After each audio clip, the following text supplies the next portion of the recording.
Good morning. ಇವಾಗ ತಾನೇ ವ್ಲಾಗ್ನ ಸ್ಟಾರ್ಟ್ ಮಾಡಿದೆ. ಜಸ್ಟ್ ಈಗ ಪೂಜೆ ಆಯಿತು. ಇವಾಗ ಟಿಫನ್ ಮಾಡಬೇಕು. ಸಾಂಬಾರು ಅದೆಲ್ಲ ಇತ್ತು, ಅದೆಲ್ಲ ಬಿಸಿ ಮಾಡಿ ಇಕ್ಕಿದ್ದೀನಿ. ಇವತ್ತು ಶುಕ್ರವಾರ ವ್ಲಾಗು, ಆದರೆ ಇವತ್ತೇ ಪೋಸ್ಟ್ ಮಾಡ್ತೀನಿ. ಅವತ್ತಿನ ವಿಡಿಯೋ ಅವತ್ತೇ ಪೋಸ್ಟ್ ಮಾಡೋದಕ್ಕೆ ಪ್ರಯತ್ನ ಪಡ್ತೀನಿ. ಡೈರೆಕ್ಟಾಗಿ ವಾಯ್ಸ್ ಕೊಡ್ತಾ ಹೋಗ್ತೀನಿ, ಯಾಕಂದರೆ ಎಡಿಟಿಂಗ್ ಮಾಡೋದಕ್ಕಾಗ್ತಾ ಇಲ್ಲ. ವಾಯ್ಸ್ ಕೊಡೋದು ಸುಮ್ಮನೆ ವಿಡಿಯೋ ಮಾಡಿ ಹಂಗೆ ಪೆಂಡಿಂಗ್ ಇಟ್ಕೊಳ್ತಾ ಇದ್ದೀನಿ. ಅದನ್ನು ಎಡಿಟಿಂಗ್ ಮಾಡೋದಕ್ಕಾಗ್ತಾ ಇಲ್ಲ. ಹಾಗಾಗಿ ಡೈರೆಕ್ಟಾಗಿ ವಾಯ್ಸ್ ಕೊಡೋಣ ಅಂತ ಅಂದ್ಕೊಂಡಿದ್ದೀನಿ. ಇವಾಗ ಡೈರೆಕ್ಟಾಗಿ ವಾಯ್ಸ್ ಕೊಡ್ತಾ ಹೋಗ್ತೀನಿ. ಬನ್ನಿ, ಬ್ಲಾಗ್ ಕಂಟಿನ್ಯೂ ಆಗುತ್ತೆ ನೋಡಿ. ಇಷ್ಟ ಆದರೆ ಲೈಕ್ ಮಾಡಿ ಆಯ್ತಾ.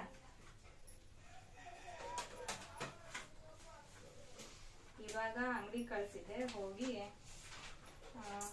ಹಾಲು ಅದೆಲ್ಲ ತಂದಿದ್ದೇನೆ. ಈಗೆಲ್ಲ ತೆಗ್ದಿಕ್ಬೇಕು. ಏನಾಯ್ತೆ?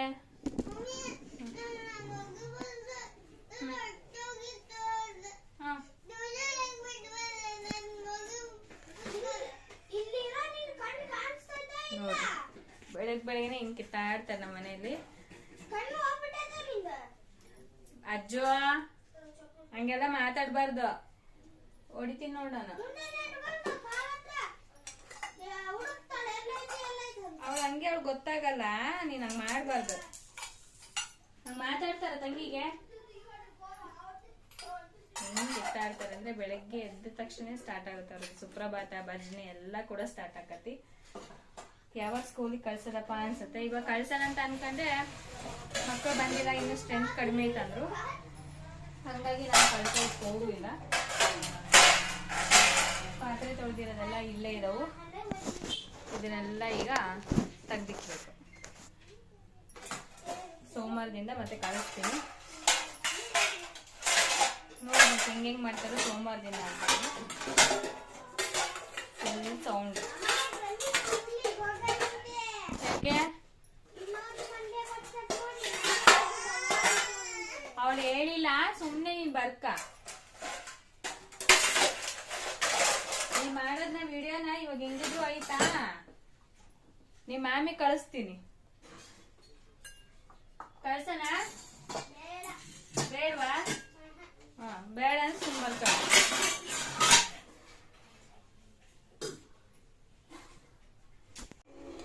ಈಗ ಟೀ ಮಾಡ್ತಾ ಇದ್ದೀನಿ. ಟೀ ಆಗಲೇ ಇಷ್ಟು, ಇವಾಗ ಟೈಮ್ 8 ಗಂಟೆ. 8 ಗಂಟೆಲಿ ಟೀ ಮಾಡೋದಕ್ಕೆ ಇಟ್ಟಿದ್ದೀನಿ. ಟೀನು ಕುದಿಬೇಕು. ಇವಾಗ ಹಾಲು, ಸಕ್ಕರೆ, ಟೀ ಪುಡಿ ಎಲ್ಲ ಹಾಕಿ ಇಟ್ಕೊಂಡಿದ್ದೀನಿ. ಗ್ಯಾಸ್ ಸ್ಟವು ಅವಾಗ ಒರೆಸ್ಕೊಳೋದಕ್ಕೆ ಇದೊಂದು ಬಟ್ಟೆ, ಹಸಿ ಬಟ್ಟೆ ಮಾಡ್ಕೊಂಡು ಇಟ್ಕೊಂಡ್ಬಿಡ್ತೀನಿ. ಏನಾದರೂ ಚೆಲ್ಲಿದ ತಕ್ಷಣ ಈ ಥರ ಒರೆಸ್ಕೊಂಡ್ಬಿಡ್ತೀನಿ. ಆವಾಗ ಜಾಸ್ತಿ ಎಕ್ಸ್ಟ್ರಾ ಕೆಲಸ ಇರಲ್ಲ. ಮತ್ತು ಇನ್ನೊಂದು ಏನು ಗೊತ್ತಾ, ಜಿರಳೆಗಳು, ಆ ಪ್ರಾಬ್ಲಮ್ ಸ್ವಲ್ಪ ಕಡಿಮೆ ಆಗುತ್ತೆ. ಎಲ್ಲರ ಮನೇಲೂ ಕೂಡ ಜಿರಳೆ ಇದ್ದೇ ಇರುತ್ತೆ. ಆದರೆ ಕಡಿಮೆ ಮಾಡಬೇಕಂದ್ರೆ ಈ ಥರ ಆವಾಗ ಅಡುಗೆ ರೂಮ್ನ ಕ್ಲೀನಾಗಿ ಈ ಥರ ಒಂದು ಹಸಿ ಬಟ್ಟೆ ಪಕ್ಕದಲ್ಲಿ ಇಟ್ಕೊಂಡ್ಬಿಟ್ರೆ ಎಲ್ಲ ನೀಟಾಗಿ ಒರೆಸ್ಕೊತಾ ಇದ್ದರೆ ಏನು ಇರುವೆ ಆಗಲಿ ಅಥವಾ ಜಿರಳೆ ಆಗಲಿ ಏನೂ ಬರಲ್ಲ, ನೀಟಾಗಿ ಕೂಡ ಇರುತ್ತೆ. ಇದೆಲ್ಲ ಸೈಡಲ್ಲಿ ಇಕ್ಕಿರ್ತೀನಿ ನೋಡಿ. ಇಷ್ಟೊತ್ತಾದ ತಕ್ಷಣ ನಮ್ಮ ಮನೆ ಹತ್ರ ದೋಸೆ ಇಡ್ಲಿ ಕೇಳಿಸ್ತಾ ಇದೆಯೇನೋ ಗೊತ್ತಿಲ್ಲ. ಬನ್ನಿ ತೋರಿಸ್ತೀನಿ.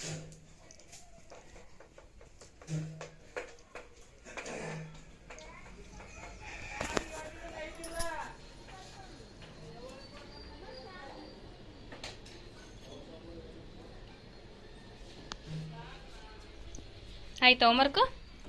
ಹಾಂ ಪ್ರಮರ, ನಿಂದಾಯ್ತು ಹೋಮ್ವರ್ಕು? ಮತ್ತೆ ಬರೀ ಇಬ್ಬರು ಹೋಮ್ವರ್ಕ್ ಮಾಡ್ಕೊಂಡು ಕುಂತಿದ್ರಿಲ್ಲಿ. ನಾನಿಲ್ಲಿ ಕೆಲಸ ಮಾಡ್ತಾ ಇದ್ದೀನಿ ಅಡುಗೆ ಮನೇಲಿ. ನೋಡಿ ಟೀ ಕುಡಿತಾ ಇದೆ. ನಾನು ಉಪ್ಪಿಟ್ಟು, ಹಾಂ ಇವತ್ತು ಊಟಕ್ಕೇನು ನೋಡಿ, ನನ್ನ ಮಗಳು ಎಷ್ಟು ಚೆನ್ನಾಗಿ ಕೇಳ್ತಾಳೆ. ಇವತ್ತು ಊಟಕ್ಕೇನು?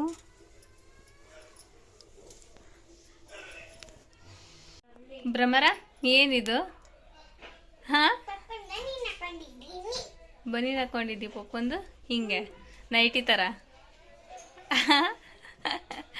ಭ್ರಮ ಅಣಿಗೆ ವಿಭೂತಿ ಹಚ್ಕೊಂಡೆ, ಸ್ನಾನ ಮಾಡ್ಕೊಂಡು. ಹಾಂ ನಿನ್ನ ಕಂಪ್ಲೀಟ್ ಆಯ್ತು ಹೋಮ್ವರ್ಕು? ಮತ್ತು ಫಾಸ್ಟಾಗಿ ಹೋಮ್ವರ್ಕ್ ಮಾಡ್ಕ, ನೀನು ಸ್ನಾನ ಮಾಡಂತೆ. ಭ್ರಮರಂದಾಗಲೂ ಸ್ನಾನ ಮುಗಿಸ್ಕೊಂಡು ಬಂದ್ಬಿಟ್ಲಲ್ಲ ಬ್ರಹ್ಮ. 3 ಎಳ್ಳು ಬರ್ಕೊಂಡಿಲ್ಲ ಬರೋಲ್ಲ ಮತ್ತೇನು ಬರ್ತೈತಿ ಹಾಂ ಏನು ಬರ್ತೈತಿ ಏನು ಬರಲ್ಲ ಹೋಗಿ ಹೋಮ್ವರ್ಕ್ ಮಾಡ್ಕೊ ಏನು ಬರ್ತೈತಿ ಸರಿ ಹೋಮ್ವರ್ಕ್ ಮಾಡ್ಕ ಆಯ್ತಾ ನಾ ಅಡುಗೆ ಮಾಡ್ತೀನಿ ಅಷ್ಟೊತ್ತಿಗೆ ಟಿಫನ್ ಮಾಡ್ತೀನಿ ಉಪ್ಪಿಟ್ಟು ತಿನ್ನಂತೆ ಆಯಿತಾ ಹ್ಞೂ ಚೆನ್ನಾಗಿ ಕಾಣ್ತಿದ್ದಿ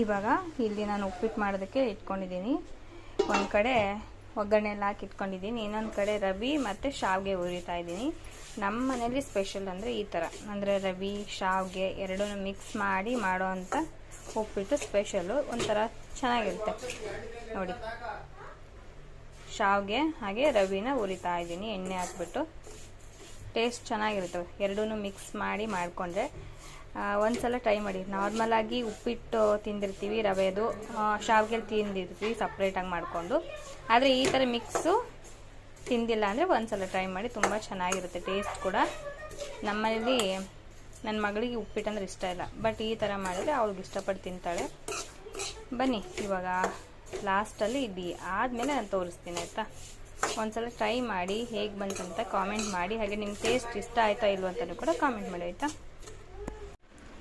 ಇವಾಗ ಟೈಮ್ ಬಂದು 12 ಗಂಟೆ ನೋಡಿ 12 ಗಂಟೆ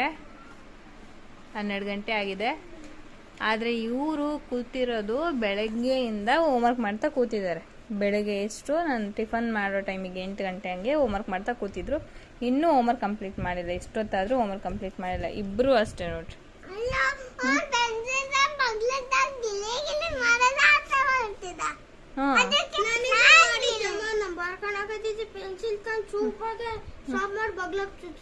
ಏನಕ್ಕೆ ಬರೀ ಇಂಥ ಕಿತ್ಮಿ ಕೆಲಸಗಳಲ್ಲ ನಿಮ್ಮವು ಇಷ್ಟೇ ಅಲ್ವಾ ನಿಮ್ದು ಬರೇ ಹಾ ಹಿಂಗೆ ಎಲ್ಲ ಮಾಡೋದು ಹಾಂ ಏನಿಲ್ಲಮ್ಮ ಮತ್ತೇನು ಮಾಡ್ದಮ್ಮ ನೀನು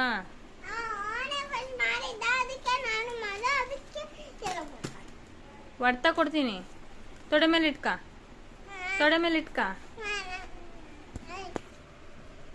ನೀಟಾಗಿ ಬರಿ ಇಲ್ಲ ಇದನ್ನೇ ಕಳಿಸ್ತೀನಿ ರೇಖಾ ಮ್ಯಾಮ್ ನಾನು ನೋಡಲ್ ಇದು ಹೆಂಗೆ ಬರ್ದಿದ್ಯಾ ನೋಡಲ್ ಹಿಂಗೆ ಹ್ಯಾಂಡ್ ರೈಟಿಂಗ್ ಬರೆಯೋದು ಅಳಿಸಿದ್ನ ಇದನ್ನ ಅಳಿಸ್ ನೋಡಲ್ ಹೆಂಗೆ ಬರ್ದಿದೀಯಾ ಅಳಿಸ್ಬೇಕಿದ್ದಾನೆ ಅಳಿಸು ಎರೇಸರ್ ಇಲ್ಲಿಕ್ಕಿದೆಯಾ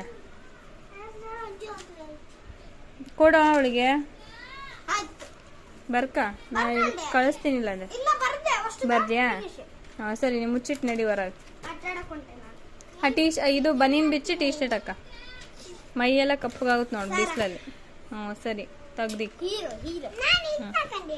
ಹಾಂ ಸರಿ ಆಯಿತು ಬರ್ಕ ಫಸ್ಟ್ ಬರೆಯೋದು ಬಿಟ್ಟು ಎಲ್ಲದೂ ಗೊತ್ತು ನಿಮ್ಗೆ ಎಲ್ಲದೂ ಮಾತಾಡ್ತೀರಲ್ಲ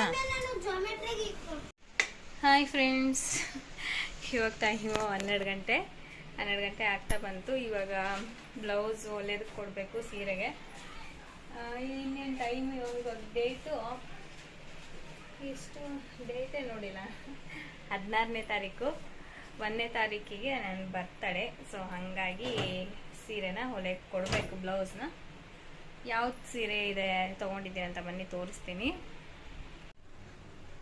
ಯಾವ ಸೀರೆ ಅಂದರೆ ನೋಡಿ ಇದೆ ಕಾಣಿಸ್ತಾ ಇದೆಯಾ ಪಿಂಕು ಬ್ಲೂ ಕಲರ್ ಈ ಸೀರೆನ ಹೊಲ್ಸ್ಕೊಳ್ಳೋಣ ಅಂತ ಅನ್ಕೊಂಡಿದ್ದೀನಿ ಸುಮ್ಮನೆ ಇವಾಗ ಹೊರಗಡೆ ತರಬೇಕಿತ್ತು ಹೆಂಗಿದ್ರು ಹೊಸ ಸೀರೆ ಮನೆಯಲ್ಲೇ ಇತ್ತಾ ಇದನ್ನ ಸೇಲ್ ಮಾಡ್ತಾ ಇದ್ನಲ್ವ ಇದನ್ನ ಹಾಗೆ ಇಟ್ಕೊಂಡಿದ್ದೆ ಹಾಗಾಗಿ ಇವಾಗ ಇದನ್ನೇ ಸ್ಟಿಚ್ ಮಾಡಿಸ್ಕೊಳ್ಳೋಣ ಅಂತ ಅನ್ಕೊಂಡಿದ್ದೀನಿ ಇವಾಗ ಸ್ಟಿಚ್ ಮಾಡಿಸೋದಕ್ಕೆ ಕೊಡೋಷ್ಟರಲ್ಲಿ ಅದೇ ಟೈಮ್ಗೆ ಕೊಡ್ತಾರೆ ನನ್ನ ಬರ್ಡೇ ದಿನನೇ 1ನೇ ತಾರೀಕು ಐತಲ್ಲ 1ನೇ ತಾರೀಕಿಗೆ ಉಟ್ಕೊಳಕ್ಕೆ ಚೆನ್ನಾಗಿ ಕಾಣುತ್ತೆ ಅಂತ ಹೇಳ್ಬಿಟ್ಟು ತಗೊಂಡೆ ನೋಡಿ ಈ ಥರ ಇದೆ ಉಟ್ಕೊಂಡ್ರೆ ಮಾತ್ರ ಸೂಪರಾಗಿ ಕಾಣುತ್ತಿದ್ದು ಸ್ಯಾರಿ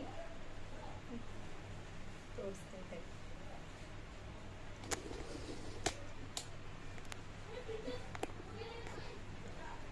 ನೋಡಿ ಈ ಥರ ಚೆನ್ನಾಗಿ ಕಾಣುತ್ತೆ ಉಟ್ಕೊಂಡ್ರೆ ಬಾರ್ಡ್ರು ಅದೆಲ್ಲ ಕೂಡ ಚೆನ್ನಾಗಿದೆ ಬ್ಲೌಸು ಇದೆ ಈ ಪಿಂಕ್ ಕಲರ್ ಬ್ಲೌಸು ಚೆನ್ನಾಗಿದೆ ನೋಡಿ ಇಲ್ಲಿದೆ ಬ್ಲೌಸ್ ಇದು ಅಲ್ಲ ಇದು ಸ್ನೆರ್ಗೆ ಇದು ಬ್ಲೌಸ್ ಈ ಥರ ಇದೆ ಚೆನ್ನಾಗಿದೆ ಇದು ಒಂದು ಪೀಸ್ ಅಷ್ಟೇ ಇವಾಗ ಉಳಿದಿರೋದು ನನ್ನ ಹತ್ರ ಅವಾಗ ತಂದಿರೋಂಥ ಸೀರೆಗಳು ಅಷ್ಟು ಸೇಲ್ ಆದ್ವು ಯಾವುದು ಉಳಿದಿಲ್ಲ ಇದೊಂದು ಸೀರೆ ಇಟ್ಕೊಂಡಿದ್ದೆ, ಇವಾಗ ಇದನ್ನೇ ಇವಾಗ ಸ್ಟಿಚ್ ಮಾಡಿಸ್ಕೊಂಡು ಉಟ್ಕೊತೀನಿ. ಸ್ಟಿಚ್ ಮಾಡಿಸ್ಕೊಂಡ್ಮೇಲೆ ಉಟ್ಕೊಂಡ್ಮೇಲೆ ಗೊತ್ತಾಗುತ್ತೆ ಯಾವ ಥರ ಕಾಣುತ್ತೆ ಅಂತ. ನನಗಂತೂ ತುಂಬ ಇಷ್ಟ ಆಯ್ತು, ಯಾಕಂದರೆ ಇದು ಬಾರ್ಡರ್ ಕೂಡ ಇದೆ, ಉಟ್ಕೊಂಡಾಗ ಬಾರ್ಡರ್ ಲುಕ್ ಕೊಡುತ್ತೆ, ಮತ್ತು ತುಂಬ ಸ್ಮೂತ್ ಇದೆ. ಅಂದರೆ ತುಂಬ ಸ್ಮೂತ್ ಅಲ್ಲ, ತುಂಬ ಹಾರ್ಡು ಅಲ್ಲ, ಆ ಥರ ಇದೆ. ಚೆನ್ನಾಗಿದೆ ನೋಡಿ, ಇಷ್ಟೇ ಇಷ್ಟ ಆಗುತ್ತೆ ಸೀರೆ, ಚೆನ್ನಾಗಿದೆ ಉಟ್ಕೊಳೋದಕ್ಕೆ. ಹಾಗಾಗಿ ಇವಾಗ ಇದನ್ನು ಸ್ಟಿಚ್ ಮಾಡಿಸೋದಕ್ಕೆ ಕೊಡಬೇಕು. ಅದಕ್ಕೋಸ್ಕರ ಇವಾಗ ತಕ್ಕೊಂಡಿದ್ದೀನಿ. ಇವಾಗ ಹೋಗ್ಬಿಟ್ಟು ಸ್ಟಿಚ್ ಮಾಡಿಸೋದಕ್ಕೆ ಕೊಡ್ತೀನಿ. ಈ ಸೀರೆ ನಾನು ಸೇಲ್ ಮಾಡ್ತಿದ್ದಿದ್ದು 600ಗೇನೋ 600ಗೆ ಸೇಲ್ ಮಾಡ್ತಾ ಇದ್ದೆ ಈ ಸೀರೆನ. ಆದರೆ ಇವಾಗ ಇದೇ ಸೀರೆನ ನನ್ನ ಫ್ರೆಂಡ್ ಸರ್ಕಲಲ್ಲೇ ಇವಾಗ ಸ್ಯಾರಿನ ಸೇಲ್ ಮಾಡ್ತಾರೆ. ಅಂದರೆ ಅವರು ಇಲ್ಲಿರೋರಲ್ಲ, ಆಂಧ್ರದಲ್ಲಿರೋರು, ಅವರು ಈ ಸ್ಯಾರಿನ 1000 ರೂಪಿಗೇನೋ ಸೇಲ್ ಮಾಡ್ತಿದ್ದಾರೆ. ಇದೇ ಸ್ಯಾರಿ, ಇದೇ ಡಿಸೈನು, ಸೇಮು 1000 ರೂಪಿಗೆ ಸೇಲ್ ಮಾಡ್ತಾ ಇದ್ದಾರೆ. 400 ರೂಪಾಯಿ ಡಿಫ್ರೆನ್ಸ್ ಆಯಿತು. ಮತ್ತು ಫ್ರೀ ಶಿಪ್ಪಿಂಗ್ ಕೊಡ್ತಿದ್ದೆ ನಾನು, 600ಗೆ ಫ್ರೀ ಶಿಪ್ಪಿಂಗ್ ಏನು ಮಾಡೋದು, ಮ್ಯಾನೇಜ್ ಮಾಡೋದಕ್ಕೆ ಆಗಲಿಲ್ಲ. ಅದಕ್ಕೋಸ್ಕರ ಬಿಟ್ಬಿಟ್ಟೆ. ಏನು ಮಾಡೋದು, ತುಂಬ ಜನ ಕೇಳ್ತಾ ಇದ್ರು, ನಿಮ್ಮ ಸೀರೆ ಬಿಸ್ನೆಸ್ ಏನಾಯಿತು, ಏನಕ್ಕೆ ಸ್ಟಾಪ್ ಮಾಡಿದ್ರಿ ಅಂತ ಎಲ್ಲ ಕೇಳ್ತಾ ಇದ್ರಿ. ನಾನು ಸೀರೆ ಬಿಸ್ನೆಸ್ ಸ್ಟಾಪ್ ಮಾಡಿದ್ದ ಉದ್ದೇಶನೇ ಇದು.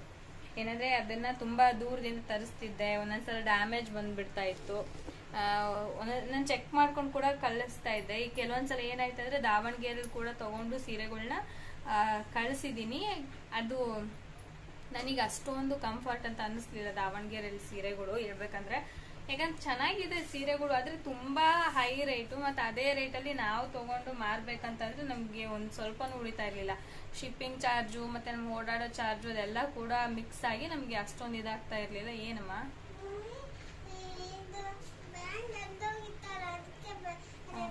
ಸರಿ ಆಯಿತು. ಶಿಪ್ಪಿಂಗ್ ಚಾರ್ಜ್ ಎಲ್ಲ ಜಾಸ್ತಿ ಆಗ್ತಾ ಇತ್ತು, ಮತ್ತು ಹಂಗಾಗಿ ಅದನ್ನು ಕೂಡ ಬಿಟ್ಟೆ. ನೋಡೋಣ, ಬೇರೆ ಏನಾದರೂ ಮಾಡೋಣ ಅಂತ ಅಂದ್ಕೊಂಡಿದ್ದೀನಿ. ನನಗೆ ಎಲ್ಲಿ ಸ್ಯಾಟಿಸ್ಫ್ಯಾಕ್ಷನ್ ಸಿಗುತ್ತೋ ಆ ಥರ ಮಾಡೋಣ ಅಂತ ಅಂದ್ಕೊಂಡಿದ್ದೀನಿ. ನೋಡಬೇಕು. ಇವಾಗ ನಾನು ಬೇರೆ ಬಿಸ್ನೆಸ್ ಸ್ಟಾರ್ಟ್ ಮಾಡಬೇಕು ಅಂತಂದರೆ ಇದೇ ಆನ್ಲೈನ್ ಬಿಸ್ನೆಸ್ಸೇ, ಅದನ್ನೇ ಬೇರೆ ಥರ ಏನಾದ್ರು ಸ್ಟಾರ್ಟ್ ಮಾಡ್ಬೇಕಂತ ಅಂದ್ಕೊಂಡಿದ್ದೀನಿ. ಮೊದಲಿಗೆ ಈ ಸೀರೆಗಳು ಮತ್ತು ನನಗೆ ತುಂಬ ಸೀರೆಗಳೆಲ್ಲ ಸ್ಟಾಕ್ಸ್ ಉಳಿತಾ ಇದ್ವಲ್ಲ, ಅವಾಗ ಯಾರು ಕೇಳ್ತಿರ್ಲಿಲ್ಲ. ಬಟ್ ಇವಾಗ ತುಂಬ ಜನ ಅಂದರೆ ಇವಾಗ ಹೈಡ್ ಮಾಡಿದಾಗಿಂದ ಸ್ಟಾಪ್ ಆಗಿದೆ. ಆದರೂ ಕೂಡ ಕೆಲವೊಂದ್ಸಲ ಕೇಳ್ತಿರ್ತಾರೆ, ಅಕ್ಕ ಸೀರೆಗಳು ಇದಾವ ಕೊಡಿ, ಇದ್ರೆ ನಾವು ತಗೋತೀವಿ ಅಂತ ಹೇಳ್ತಾರೆ. ಬಟ್ ಆದರೆ ಯಾವ ಸೀರೆಗಳು ಕೂಡ ಇಲ್ಲ. ಅಲ್ಲೋಗಿ ಆಟ ಆಡ್ರಿ, ಅವ್ಳಿಗೆ ಹೋಮ್ವರ್ಕ್ ಮಾಡಿಸಿ ಕಂಪ್ಲೀಟ್ ಮಾಡಿಸು. ಯಾರು ಯಾರು ಹೋಗ್ಬೇಕಂತ? ನೋಡೋಣ. ನಾನು ಏನಂತ ಹೇಳಿದ್ದೇಳಿ, ನಾನು ಅವಾಗಲೇ ನೀನು ಹೋಗಿ ಸುಮ್ಮನೆ ಆಟ ಆಡಿಸು. ಏನಂದರೆ ಇಲ್ಲೇ ಸ್ವಲ್ಪ ಜನ ಹೆಣ್ಮಕ್ಳೆಲ್ಲ ಸೇರಿಕೊಂಡು ಮಂತ್ರಾಲಯ ಟ್ರಿಪ್ ಹೋಗ್ತಾ ಇದ್ದಾರೆ, ಅಮ್ಮ ಮತ್ತು ದೊಡ್ಡಮ್ಮ ಅವರೆಲ್ಲ ಸೇರಿಕೊಂಡು. ಹಾಗಾಗಿ ಅದನ್ನೇ ಮಾತಾಡ್ತಾ ಇದ್ರು. ನಾನು ಹೋಗೋಣ ಅಂತ ಅಂದ್ಕೊಂಡೆ, ಬಟ್ ನನಗೆ ಇವಾಗ ಏನಂತಾರೆ, ನನಗೆ ಆ ಟೈಮ್ ಬಂದಿಲ್ಲ ಅಂತ ಅಂದ್ಕೊಂಡಿದ್ದೀನಿ. ಅವ್ರು ನಾಳೆ ಹೋಗ್ಬೇಕಂತ ಅಂದ್ಕೊಂಡಿದ್ದಾರೆ. ನೋಡಬೇಕು ನಾಳೆ ಎಷ್ಟೊತ್ತಿಗೆ ಹೋಗ್ತಾರೆ ಏನು ಅಂತ ಹೇಳಿ. ರಾಯರು ನಮ್ಮನ್ನು ಯಾವ ಟೈಮಲ್ಲಿ ಕರೆಸ್ಕೋಬೇಕು ಆ ಟೈಮಲ್ಲಿ ಕರೆಸ್ಕೋತಾರೆ. ಬಟ್ ಇವಾಗ ನನಗೆ ಅಲ್ಲಿ ಹೋಗೋದಕ್ಕೆ ರಾಯರು ಇನ್ನೂ ನನಗೆ ಅನುಮತಿ ಕೊಟ್ಟಿಲ್ಲ ಅಂತ ಅಂದ್ಕೊಂಡು ನಾನು ಸುಮ್ಮನೆ ಇದ್ದೀನಿ ಅಷ್ಟೇ. ಮತ್ತು ನೆಕ್ಸ್ಟ್ ಬಿಸ್ನೆಸ್ ಬಗ್ಗೆ ಹೇಳೋದಾದರೆ, ನಾನು ನೆಕ್ಸ್ಟು ಇವಾಗ ಹೇಗಿದ್ರು ಭ್ರಮರನ್ನ ಸ್ಕೂಲಿಗೆ ಕಳಿಸೋದ್ರಿಂದ ನೆಕ್ಸ್ಟ್ ಯಾವ್ದಾದ್ರು ಒಂದು ಪ್ಲ್ಯಾನ್ ಮಾಡಿಕೊಂಡು ಆ ಬಿಸ್ನೆಸ್ ಸ್ಟಾರ್ಟ್ ಮಾಡೋಣ ಅಂತ ಅಂದ್ಕೊಂಡಿದ್ದೀನಿ. ಪೂಜೆ ಸಾಮಾನು ಅಥವಾ ಈ ಯಾವ್ದಾದ್ರು ಒಂದು ಚಿಕ್ಕದಾಗಾದರೂ ಸ್ಟಾರ್ಟ್ ಮಾಡೋಣ ಅಂತ ಅಂದ್ಕೊಂಡಿದ್ದೀನಿ. ನೋಡೋಣ ಹೇಗಾಗುತ್ತೋ. ಯಾಕಂದರೆ ನಮಗೆ ಆ ಎಲ್ಲ ಕೆಲಸದಲ್ಲೂ ಸಕ್ಸಸ್ ಸಿಗುತ್ತೆ ಅಂತಂದು ಏನಲ್ಲ. ಈಗ ಯೂಟ್ಯೂಬ್ ಮಾಡ್ತಾ ಇದೀವಿ ಅಂದರೆ ಯೂಟ್ಯೂಬಲ್ಲಿ ನಮ್ಗೆ ಸಕ್ಸಸ್ ಸಿಗುತ್ತೆ ಅಂತಲೇ ಮಾಡೋದಕ್ಕಾಗಲ್ಲ. ಕೆಲವೊಂದ್ಸಲ ಫೇಲ್ಯೂರ್ ಕೂಡ ಆಗ್ತೀವಿ. ಇವಾಗ ನಾವು ಸಕ್ಸಸ್ ಕಂಡು ಫೇಲ್ಯೂರ್ ಆಗಿರೋರು ಕೂಡ ಇದೀವಿ ಅಲ್ವಾ. ಹಾಗೇನೆ ಕೆಲಸ ಆದರೂ ಅಷ್ಟೇ, ಒಂದು ಬಿಸ್ನೆಸ್ ಆದರೂ ಅಷ್ಟೇ, ನಾವು ಅದರಲ್ಲಿ ಸಕ್ಸಸ್ ಸಿಗುತ್ತಂತಲೇ ಇಲ್ಲ. ಬಟ್ ಮಾಡೋ ಪ್ರಯತ್ನ ಮಾಡಬೇಕು. ತುಂಬ ದೊಡ್ಡ ಬಂಡವಾಳ ಆಗ್ತಿದ್ರು ಕೂಡ ಚಿಕ್ಕ ಬಂಡವಾಳ ಹಾಕ್ಬಿಟ್ಟಾಗಲಿ ಅದು ಅಮೌಂಟನ್ನು ತಗೊಳ್ಳೋ ಥರ ಇರಬೇಕು. ನಂದು ಎಲ್ಲೂ ಕೂಡ ಲಾಸ್ ಆಗಿಲ್ಲ. ನನಗೆ ನಾನು ಏನು ಅಮೌಂಟ್ ಇನ್ವೆಸ್ಟ್ ಮಾಡಿದೆ ಆ ಅಮೌಂಟ್ ನನಗೆ ವಾಪಸ್ ತಗೊಂಡಿದ್ದೀನಿ. ಹಾಗೆ ನನಗೆ ಒಂದು ಸ್ವಲ್ಪ ಲಾಭ ಕೂಡ ಸಿಕ್ಕಿದೆ, ಇಲ್ಲ ಅಂತ ಹೇಳಲ್ಲ. ಹಾಗಾಗಿ ನಾನು ಆಲ್ಮೋಸ್ಟ್ ಸಾಕು. ಈ ಸೀರೆ ಬಿಸ್ನೆಸ್ ನಂಗೆ ಅಷ್ಟೊಂದು ಇದಾಗಲಿಲ್ಲ. ಮತ್ತು ಇದ್ರಲ್ಲಿ ಡ್ಯಾಮೇಜಸ್ಸು ಅವು ಇವು ಎಲ್ಲ ಬರ್ತಾನೆ ಇರ್ತವೆ. ಹಾಗಾಗಿ ಬೇಡ ಅಂತ ಹೇಳ್ಬಿಟ್ಟು ನಾನು ಸುಮ್ಮನೆ ಆಗಿಬಿಟ್ಟಿದ್ದೀನಿ. ಬೇರೆ ಏನಾದರೂ ಸಾಮಾನು ಆ ಥರ ಎಲ್ಲ ಮಾಡೋಣ ಅಂತ ಅಂದ್ಕೊಂಡಿದ್ದೀನಿ. ನೋಡೋಣ, ನೆಕ್ಸ್ಟು ಮಾಡೋದಕ್ಕೆ ಟ್ರೈ ಮಾಡ್ತೀನಿ. ಓಕೆನಾ? ಸೊ ನಿಮ್ಮ ಸಪೋರ್ಟು ಇರಲೇಬೇಕು, ವೀಡಿಯೋಕ್ಕಾದರೂ ಇರಬೇಕು, ನನ್ನ ಚಿಕ್ಕ ಯಾವ್ದಾದ್ರು ಬಿಸ್ನೆಸ್ ಮಾಡ್ಬೇಕಂತನೂ ಇರಬೇಕು. ಹಾಗೆ ಒಬ್ರು ಕಾಮೆಂಟ್ ಮಾಡಿದ್ರು, ಅಕ್ಕ ಏನ್ ಹೇಳಿ, ಏನ್ ನಿಮ್ಗೆ ಸೊಲ್ಯೂಷನ್ ಸಿಕ್ತು ಅಂತ ಹೇಳಿ. ಏನಂದ್ರೆ ಸೊಲ್ಯೂಷನ್ ಅನ್ನೋದು ಸಿಕ್ಕಿದೆ, ಬಟ್ ಅದು ಫುಲ್ ಕ್ಲಿಯರ್ ಮಾಡ್ಕೋಬೇಕಂದ್ರೆ ನನಗೆ ಇನ್ನೂ ಟೈಮ್ ಇದೆ, ಅದು ಟೈಮ್ ಕೊಟ್ಟಿದೆ. ಸೊ ಆ ಟೈಮ್ ಕಳೆದಾದ್ಮೇಲೆ ನನ್ನ ಲೈಫಲ್ಲಿ ನಾನು ಏನ್ ಚೇಂಜಸ್ ಕಂಡ್ಕೊಂಡೆ, ಆ ಒಂದು ಅವ್ರು ನನಗೆ ಹೇಳ್ಕೊಟ್ಟಿದ್ದು, ಸೊ ಅದನ್ನ ನಾನು ನೆಕ್ಸ್ಟ್ ಹೇಳ್ತೀನಿ. ಯಾಕಂದ್ರೆ ನನಗೆ ಇನ್ನೂ ಅದ್ರ ಬಗ್ಗೆ ನನಗೇನು ಸಕ್ಸಸ್ ಸಿಕ್ಕಿಲ್ಲ, ಆಯ್ತಾ. ಅದರಿಂದ ನಮ್ಗೆ ಇನ್ನೂ ಟೈಮ್ ಇದೆ, ಅವ್ರು ಇಂಥ ಟೈಮ್ ಅಂತ ಹೇಳಿದಾರೆ. ಸೊ ಆ ಟೈಮ್ವರೆಗೂ ಅದನ್ನ ಫುಲ್ ಮಾಡಿಬಿಟ್ಟು ನೆಕ್ಸ್ಟ್ ನನಗೆ ಅದರಲ್ಲಿ ಪ್ರತಿಫಲ ಸಿಕ್ತು, ನನಗೆ ಅದರಿಂದ ಒಳ್ಳೇದಾಯ್ತು ಅನ್ನೋ ಹಾಗಿದ್ರೆ ನಾನು ಶೇರ್ ಮಾಡ್ತೀನಿ. ಇವಾಗ ನನಗೇನೂ ಗೊತ್ತಿಲ್ಲ, ನನಗೇನೂ ಸಿಕ್ಕಿಲ್ಲ ಅಂದಮೇಲೆ ನಾನು ಹೇಗೆ ಶೇರ್ ಮಾಡೋದಕ್ಕಾಗತ್ತಲ್ವಾ. ಸೊ ಹಾಗಾಗಿ ನನಗೆಲ್ಲ ಗೊತ್ತಾದ್ಮೇಲೆ, ನನಗೆಲ್ಲ ತಿಳ್ಕೊಂಡಾದ್ಮೇಲೆ ನಾನು ನಿಮ್ಮ ಜೊತೆ ಡೆಫಿನೆಟ್ಲಿ ಶೇರ್ ಮಾಡ್ತೀನಿ. ಯಾಕಂದ್ರೆ ನನ್ನ ಥರನೇ ಕಷ್ಟದಲ್ಲಿರೋರು ತುಂಬಾ ಜನ ಇರ್ತೀರ. ನನ್ನಿಂದ ಕೆಟ್ಟದಾಗದೇ ಇದ್ರು ನನ್ನಿಂದ ಸ್ವಲ್ಪನಾದ್ರೂ ಒಳ್ಳೇದಾದ್ರೂ ಸಾಕು ಅಷ್ಟೇ. ಹಾಗಾಗಿ ನಾನು ಅದನ್ನ ತಿಳ್ಕೊಂಡು ನನಗೆ ಉಪಯೋಗ ಆದ್ಮೇಲೆ ನಿಮ್ಮ ಜೊತೆ ಶೇರ್ ಮಾಡ್ಕೋತೀನಿ. ಸುಮ್ಮನೆ ಶೇರ್ ಮಾಡ್ಕೊಳೋದಕ್ಕೆ ಆಗೋದಿಲ್ಲ, ಆಯ್ತಾ. ಹಾಗೆ ಹೇರ್ ಆಯಿಲ್ 5 ಮಿನಿಟ್ಸ್ ಅಲ್ಲಿ ಹೇರ್ ಆಯಿಲ್ ನ ಹೇಗೆ ಅಪ್ಲೈ ಮಾಡ್ತೀರಾ ಅಂತಂದು ತೋರಿಸಿ ಅಂತ ಹೇಳಿದ್ರೆ, ಸೊ ಆ ವಿಡಿಯೋನು ಮಾಡ್ತೀನಿ, ಆಯ್ತಾ. 5 ಮಿನಿಟ್ಸ್ ಅಲ್ಲಿ ಹಾಗೆ ನಾರ್ಮಲ್ ಆಗಿ ವಿಡಿಯೋ ಸ್ಟಾರ್ಟ್ ಮಾಡ್ಕೊಂಡು 5 ಮಿನಿಟ್ಸ್ ಅಲ್ಲಿ ನಾನು ಹೇರ್ ಆಯಿಲ್ ನ ಯಾವ ತರ ಹಚ್ಕೋತೀನಿ ಅಂತಾನು ಕೂಡ ವಿಡಿಯೋದಲ್ಲಿ ಶೇರ್ ಮಾಡ್ಕೋತೀನಿ.